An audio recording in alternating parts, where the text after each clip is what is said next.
Pred pár mesiacmi som si uvedomil jednu vec. Väčšina mladých ľudí premrhá roky života a ja nechcem byť jeden z nich.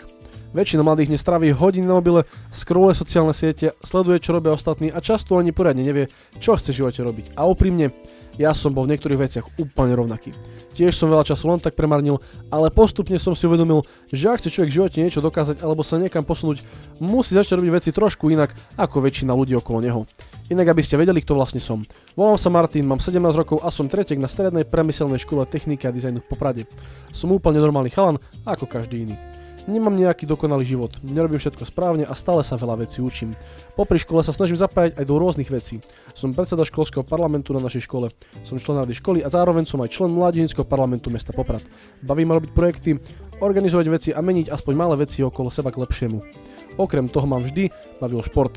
Dlhý čas som robil judo a bol som judista. Dnes už to nerobím súťažne, ale stále si chodím zacvičiť a robím ho skôr pre seba popri posilňovaní. Šport je pre mňa jedna z vecí, ktorá ma drží disciplinovaného a pomáha mi vyčistiť hlavu. A práve preto vznikol aj tento kanál. Chcem tu ukazovať svoju cestu. Nie cestu nejakého dokonalého človeka, ale normálneho chalana, ktorý sa snaží niečo robiť so svojím životom. Budem tu hovoriť o veciach, ktoré robím, o projektoch, na ktorých pracujem, o názoroch na rôzne témy a možno aj o tom, čo sa mi podarí a čo sa mi naopak nepodarí. Nečakajte, že tu bude všetko perfektné. Určite spravím veľa chýb, veľa vecí pokašlem a veľa vecí sa mi nepodarí. Ale presne to je podľa mňa súčasť tej cesty. Skúšať, učiť sa a postupne sa zlepšovať.